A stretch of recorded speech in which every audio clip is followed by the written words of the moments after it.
다같이 하나님의 말씀 찾으겠습니다. 마태복음 21장 23절에서 32절까지 있는 말씀입니다.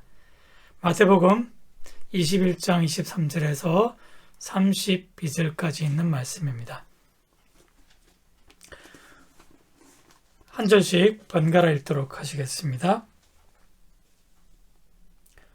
예수께서 성전에 들어가 가르치실세 대제사장들과 백성의 장로들이 나와 이르되 내가 무슨 권위로 이런 일을 하느냐 또 누가 이 권위를 주었느냐. 예수께서 대답하시되 나도 한 말을 너희에게 물으리니 너희가 대답하면 나도 무슨 권위로 이런 일을 하는지 이르리라. 요한의 세례가 어디로부터 왔느냐 하늘로부터냐 사람으로부터냐. 그들이 서로 의논하여 이르되 만일 하늘로부터라 하면 어찌하여 그를 믿지 아니하였느냐 할 것이요. 만일 사람으로부터라 하면 모든 사람이 요한을 선지자로 여기니 백성이 무섭다 하여. 예수께서 대답하여 이르되 우리가 알지 못하노라 하니 예수께서 이르시되 나도 무슨 권위로 이런 일을 하는지 너희에게 이르지 아니하리라. 그러나 너희 생각에는 어떠하냐? 어떤 사람에게 두 아들이 있는데 맏아들에게 가서 이르되 오늘 포도원에 가서 일하라 하니 대답하여 이르되 아버지 가겠나이다 하더니 가지 아니하고 둘째 아들에게 가서 또 그와 같이 말하니 대답하여 이르되 실소이다 하였다가 그 후에 뉘치고 갔으니 그 둘 중에 누가 아버지의 뜻대로 하였느냐 이르되 둘째 아들이니이다. 예수께서 그들에게 이르시되 내가 진실로 너희에게 이르노니 세리들과 창녀들이 너희보다 먼저 하나님의 나라에 들어가리라. 요한이 의의 도로 너희에게 왔거늘 너희는 그를 믿지 아니하였으되 세리와 창녀는 믿었으며 너희는 이것을 보고도 끝내 뉘쳐 믿지 아니하였도다. 아멘. 먼저 교회 소식 말씀드리겠습니다. 오늘은 어린이 주일이고 다음 주는 어버이 주일입니다. 우리가 코로나 상황이기 때문에 함께 모여 또 이렇게 서로 간에 사랑과 정을 나누지 못하기 때문에 조금 아쉬운 마음이 듭니다만, 그러나 그 마음 잘 마음속에 저축을 해 놓으시고 또 SNS로 표현하시고 나중에 우리가 함께 모일 수 있을 때 그것을 또한 사람들에게 나누어주고 서로에게 행복을 줄 수 있는 그런 우리 모든 믿음의 가정들 다 되시기를 축복합니다. 아멘. 그리고 지금 코로나 백신이 약 70만 명 이상이 맞았는데요. 이제 그런 것을 보면 약 10 몇 프로 이렇게 맞은 것 같습니다. 이렇게 조금씩 안정되지 않을까 생각합니다만 끝까지 우리 건강 유의 잘 하셔서 우리가 교회 건축이 완공이 되고 또 함께 모여 예배할 수 있는 그 날들을 위해서 우리 함께 기도로 또 나아가시길 바라겠습니다. 우리 가족들 가운데서 이렇게 한번 인사하실까요? 우리는 모두 하나님의 자녀들입니다. 우리는 모두 하나님의 자녀들입니다. 예, 그렇다고 우리 자녀들 우리 부모님들과 동급이다 그렇게 생각지 마시기 바라겠습니다. 예, 주 안에서 그렇게 하나님의 자녀로 사랑하고 섬기고 서로 존경하는 그런 믿음의 복된 가정들 다 되시기를 다시 한번 축복합니다. 아멘. 오늘 본문에는 두 아들에 대한 이야기가 나옵니다. 아버지가 포도원에 일하러 가라 했을 때 한 아들은 순종했고 다른 아들은 순종치 않은 그 아들들의 이야기입니다. 큰 아들은 가겠다라고 이야기해놓고 가지 않았으며 둘째 아들은 실소이다 하고 이렇게 이야기했지만 돌이키고 또 일하러 가는 순종하는 이야기가 이어집니다. 자, 여러분 누가 착한 아들입니까? 두말할 나위 없이 둘째 아들이 착한 아들이 아니겠습니까? 그러면 우리 모두 둘째 아들이 됩시다. 아멘? 하고 설교 끝하면 간단하지 않겠습니까? 그러나 우리가 이러한 도덕적인 이야기만 듣고자 하나님의 말씀에 귀를 기울이지는 않을 것입니다. 분명히 이 말씀들을 통해서 주님께서 우리에게 주고자 하신 그러한 영적인 교훈들이 있다라고 하는 것이죠. 그것을 오늘 우리가 붙잡는다면 우리 가정 안에서 더욱더 복된 우리 부모님과 자녀들의 관계 회복이 일어나지 않을까 생각하게 됩니다. 우선 본문에서 아버지와 아들에 대한 그 관계를 생각해 보게 되는데요. 아버지가 자녀들에게 포도원에 일하러 가라 했을 때 자녀들은 어떤 심정이었을까요? 둘째 아들은 실속이다 하고 이야기하는 것을 보면 분명히 가기 싫었겠죠? 근데 첫째 아들도 마찬가지입니다. 가겠다라고 해놓고 가지 않은 것을 보면 포도원에 가서 일하는 것은 이 두 아들들에게 그렇게 달갑지 않은 이야기였다는 것이죠. 이것은 우리 가정단 안에서도 흔히 있을 수 있는 일이 아니겠는가 생각을 해보게 됩니다. 자, 그럼 여러분, 우리 가정 안에서 가장 흔하게 일어날 수 있는 부모와 자식 사이의 갈등의 요소는 어떤 것이 있겠습니까? 아마 여러분들이 다 공통적으로 비슷한 것을 생각하지 않으셨을까 느껴지는데요. 부모는 자녀에게 공부하라 그러고 자녀는 놀고 싶어 할 때 그 갈등이 일어나게 된다는 것입니다. 우리 어릴 때도 아마 그런 얘기들은 참 많이 들었던 것 같아요. 부모님은 공부해서 남주냐 남주냐 남이 아니고 남이죠. 공부해서 남주냐 하지만 그러나 자녀 입장에서는 어떻습니까? 이것 해라 저것 해라 또 이것 하지 마라 그러한 부모님의 이야기가 잔소리로 들려올 때가 많다라고 하는 것이죠. 물론 공부하면 좋은 줄 알아요. 그죠? 그렇지만 당장에 공부하는 일은 따분하고 힘든 일이지만 노는 일은 어떻습니까? 즐겁고 재밌지 않겠습니까? 그럴 때 당연히 자녀들은 하기 싫다라는 반응을 보일 때가 있는데요. 그러면 여러분, 사실 우리 자녀들에게 얼마나 에너지가 넘칩니까? 그 에너지를 가지고 이렇게 놀고 또 행하는 모습들은 너무나 지극히 정상이라고 하는 것이죠. 그것은 자녀들이 건강한 모습입니다. 그렇지 않습니까? 제가 온라인으로 예배를 드리다 보니 우리 자녀들의 표정은 다 확인할 수 없는데요. 혹시라도 우리 부모님 눈치 보느라 또 아멘 하지 못하는 것은 아닙니까? 그런데 여기서 우리가 한 가지 고민해 보아야 할 일이 있습니다. 우리 자식들의 입장에서 보면 왜 우리 부모님들은 항상 재미없고 우리가 하기 싫어하는 일만 골라서 시키실까요? 고리타분하고 원칙적인 이야기만 합니다. 그죠? 항상 미래의 꿈을 바라보며 현재의 희생을 강요합니다. 그리고 어떻습니까? 결정적으로 우리 자식들에게만 잘하라 그렇게 말씀하시는 것 같아요. 그죠? 이럴 때 우리 부모님들을 가리키는 전문 용어가 있습니다. 뭡니까? 꼰대와 같다. 꼰대 같다라고 여기는 우리 젊은 세대 인식 속에도 맞는 부분이 있고 또 틀리는 부분이 있다라고 하는 것이죠. 자, 맞는 부분이 무엇일까요? 고리타분하고 원칙적이다. 너무 도덕적인 이야기만 한다. 그렇죠? 사실은 그럴 수밖에 없습니다. 인생을 오래 살다 보니 바른 생각만 우리 자녀들에게 가르치고자 하는 것은 우리 부모님 입장에서는 너무나 또 당연한 이야기라 하는 것이죠. 그러면 또 더 하는 얘기가 있죠. 나 때는 말이야 하면서 우리 자녀들에게 노력을 강조할 때가 많다라고 하는 것이죠.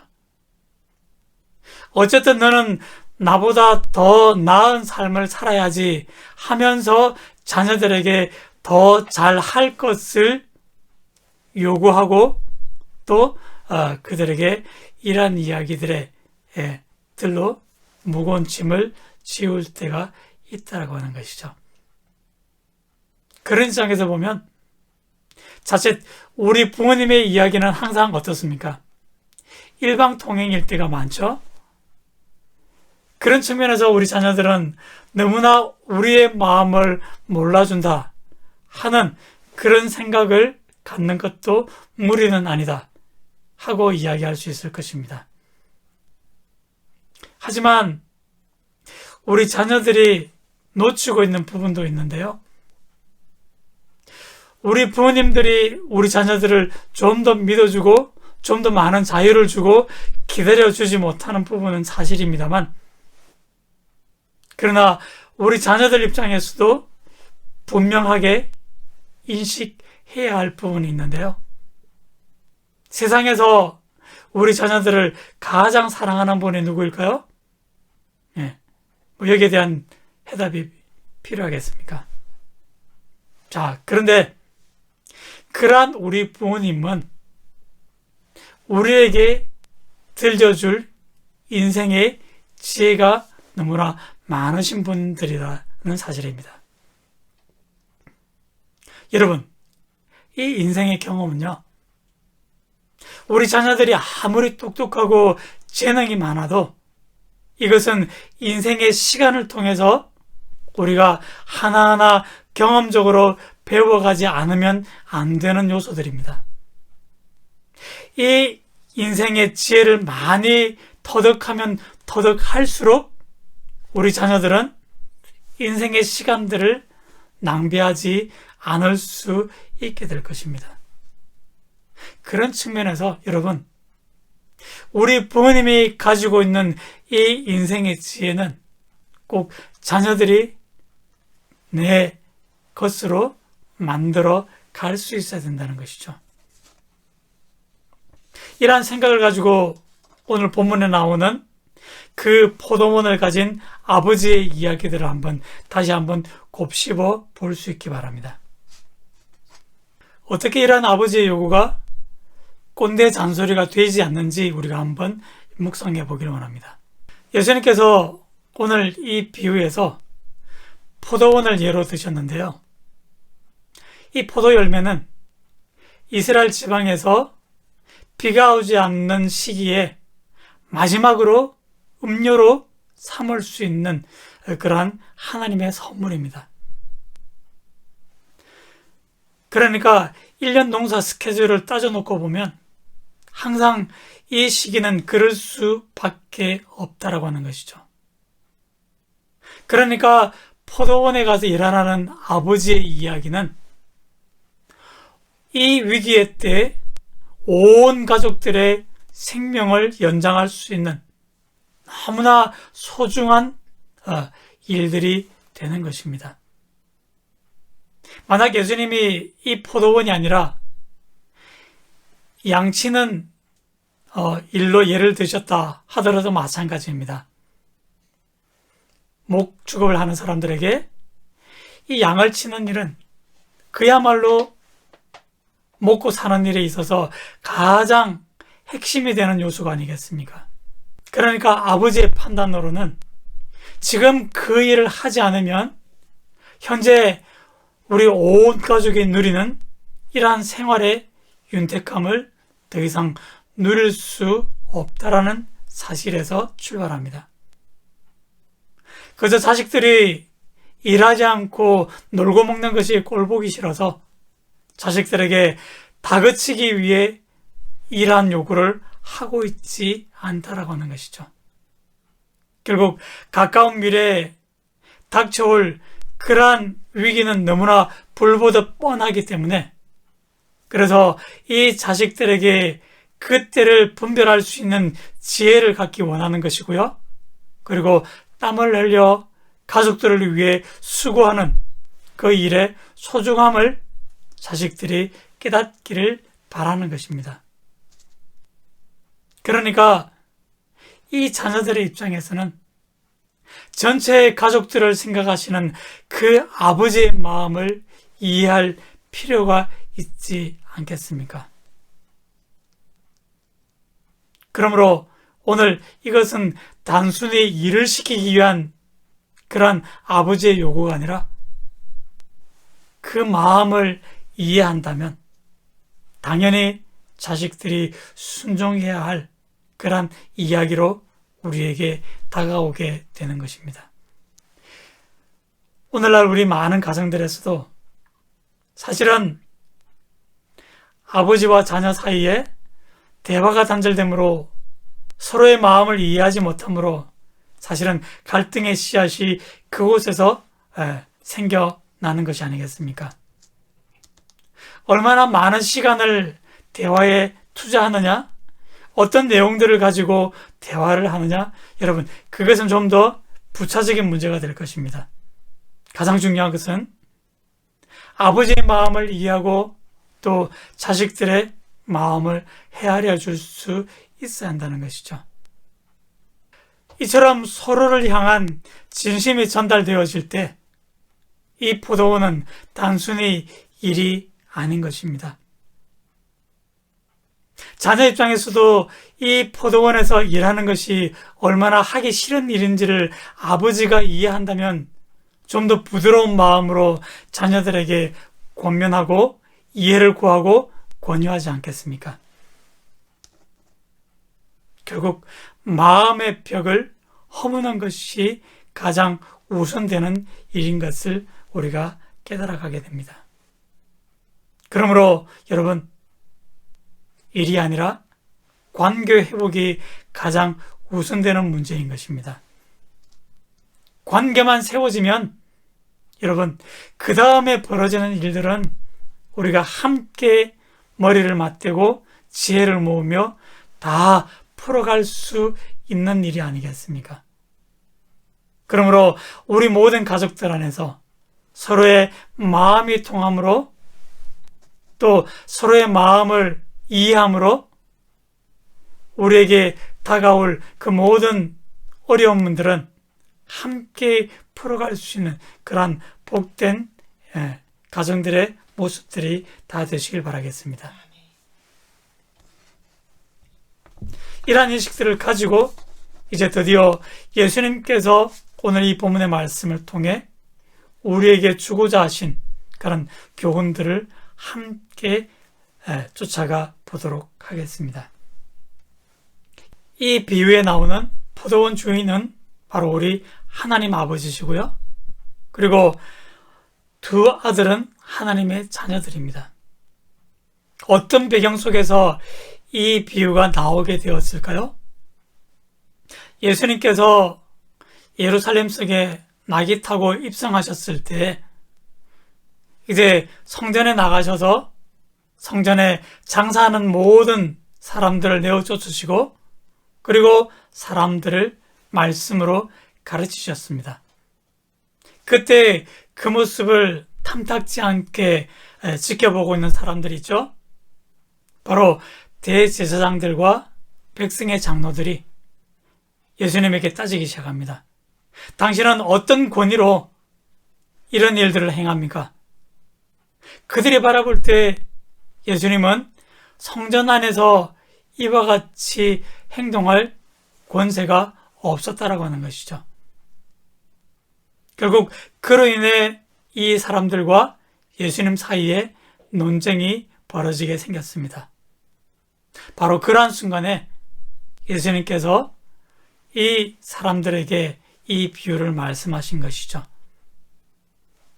결국 이 비유 속에서 순종하겠다고 했지만 결국 아버지의 말에 순종하지 않는 그 큰아들은 다름 아닌 이 대제사장들과 백성의 장로들을 의미하고요. 결국 그들은 세례 요한이 하나님의 회개의 메시지를 외쳤을 때 그를 믿지 아니했고 그리고 결국 그 메시지를 받아들이지 않고 회개하지 않은 그러한 죄를 짓고 말았다라고 하는 것이죠. 그러면 둘째 아들은 누구를 의미할까요? 바로 세리와 창녀와 같이 세상에서 죄인으로 취급당하는 사람들입니다. 처음에 그들은 둘째 아들이 아버지 말씀에 실소이다 했던 것처럼 그들은 세상에서 죄를 지으며 살았지만 세례 요한이 회개 메시지를 외칠 때 그 메시지를 믿고 받아들이며 회개함으로 결국 하나님의 온전한 천국 백성이 될 수 있었던 것이죠. 그래서 예수님은 그들이 먼저 하나님의 나라에 들어가게 될 것이다, 그런 말씀을 주십니다. 자, 그럼 여러분, 대제사장들, 백성의 장로들은 이제 야단 맞고 나중에라도 하나님 나라에 들어가게 된다는 것이겠습니까? 그렇지 않습니다. 하나님의 그 회개의 메시지를 듣고 회개하지 않으면 누구든지 하나님의 나라에 가까울 수가 없다라고 하는 것이죠. 그러면 결국 이 비유를 통해서 하나님께서 우리 아들 된 자녀들에게 주시는 메시지가 무엇인지를 우리가 깊이 한번 들여다보아야 됩니다. 우리가 하나님의 자녀로서 세상에서 떵떵거리고 그런 큰 성공을 이루는 삶을 요구하십니까? 아니면 하나님의 영광에 너무나 부끄러운 우리를 그래도 조금은 수준 있는 사람으로 올려놓으시기 위해서 그러한 도덕적인 교훈들로 우리가 순종하도록 그렇게 율법의 말씀을 우리에게 계속 부과하시는 것이겠습니까? 그런데 하나님의 소원은 너무나 단순하다라고 하는 것이죠. 회개하여 하나님 나라의 백성이 되어 그곳에서 나와 함께 영원히 같이 있기를 원하시는, 바로 그것이 오늘 본문에 기록된 아버지의 마음이라는 것입니다. 그러니까 회개하는 것이 얼마나 중요한지를 우리가 깨달아 알 수 있는 것이죠. 흔히들 우리가 생각해 보면 회개라고 하는 것은요, 단 한 번의 사건으로 우리가 이해하기 쉽습니다. 하나님께서 말씀을 들려주실 때 하나님 잘못했습니다 하고 한 번 고백하면 이제 우리가 하나님의 자녀가 되어 다시는 죄의 권세 아래 놓이지 않을 것처럼 우리가 생각하지 않습니까? 사실 회개는 여러분 삶의 방향의 문제입니다. 하나님으로부터 점점 멀어졌던 방향으로 가던 우리가 이제 하나님께로 우리의 삶의 방향을 바꾸는 것이 아니겠습니까?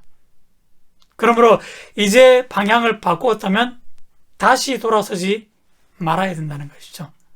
아무리 세상에 우리를 유혹하고 또 끌어당기는 그러한 죄들이 있다 할지라도 다시는 우리가 그것들을 기웃거리거나 돌아보지 말아야 할 것입니다. 이제 우리가 하나님 앞에 회개의 고백을 했다면 그 고백에 어울리는 방향으로 계속적으로 나아가야만 하는 것입니다. 그럴 때 여러분, 우리가 믿음으로 살아가며 그러한 삶 속에서 우리의 삶의 경험들이 계속 우리 안에 쌓여가는 것 아니겠습니까? 오늘이 이제 어린이 주일인데요. 우리는 모두는 먼저 하나님 앞에서 하나님의 자녀인 것을 기억을 해야 할 것입니다. 그렇다면 우리 육신의 부모님들도 먼저 우리가 그렇게 회개의 열매를 맺어가는 삶의 경험으로 우리 인생들의 시간들을 채워야 될 것입니다. 그런 연후에 우리 자녀들에게 그러한 영적인 경험으로 그들을 가르쳐야 하지 않겠습니까? 비로소 우리 자녀들은 삶의 경험으로 가르치는 우리 부모님의 말씀에 순종하고 또한 그것을 자신의 지혜로 받아들일 수가 있는 것이죠. 그러므로 여러분, 덮어놓고 우리 부모님께 그것을 잔소리로 여기기 시작하면 더 이상 우리는 그러한 지혜들을 배워갈 수 없을 것입니다. 부디 그 열린 마음을 가지고 있을 때 그 지혜가 전달되어지고, 그리고 그 삶의 지혜로 우리 자녀들 역시 인생의 시간들을 낭비하지 않는 그러한 삶을 살아가게 될 줄 믿습니다. 이와 같은 말씀들을 우리가 마음에 새겨 넣는다면 먼저 우리 모두 다 하나님 앞에서 좋은 아들 또한 좋은 딸들이 되어야 될 것입니다. 우리가 먼저 좋은 아들, 좋은 딸들이 되어야 또한 우리도 우리의 자녀들을 그렇게 길러갈 수 있지 않겠습니까? 그런 입장에서 우리 가족들 돌아보시면서 이렇게 한번 인사하실까요? 하나님 아버지의 좋은 아들, 좋은 딸들이 다 되시기를 축복합니다. 하나님의 좋은 아들, 좋은 딸들이 되시기를 축복합니다. 아멘. 아멘. 예. 우리가 그렇게 될 때 우리 부모님은 우리 자녀들의 믿음의 아름다운 그런 존경의 대상이 되고, 또 우리 자녀들 역시 그렇게 방황하지 않고 우리 자녀들 역시 우리 부모님들을 순종하는 그런 하나님 나라의 백성다운 복된 걸음들을 살아갈 수 있을 줄 믿습니다. 아멘. 그러므로 하나님이 우리의 아버지신 것을 기억하고 하나님께 먼저 좋은 아들, 좋은 딸로서 그렇게 살아갈 수 있는 우리 모든 복된 걸음들이 다 되시기를 주님 이름으로 간절히 축복을 드립니다. 아멘. 기도하시겠습니다. 아버지 하나님, 우리는 모두 하나님 아버지의 아들들이요 딸들인 것을 기억하게 하여 주옵소서. 그럴 때 어떤 아들, 딸들이 좋은 자녀인지를 우리가 마음에 새겨넣게 하시고, 그래요 회개의 열매를 맺으며 그런 아름다운 영적인 경험들로 우리의 삶의 시간들을 채워갈 수 있게 하여 주옵소서. 이것만 이루어진다면 우리의 모든 인생의 걸음들은 하나님께서 더 좋은 길로 인도해 가실 줄 믿습니다. 그런 마음을 가지고 우리 가정 안에서도 좋은 부모가 되고 또 좋은 자녀들이 될 수 있도록 하나님 복의 복을 다하여 주옵소서. 감사를 드리오며 모든 말씀 우리를 사랑하시는 예수님 이름으로 간절히 기도드리옵나이다.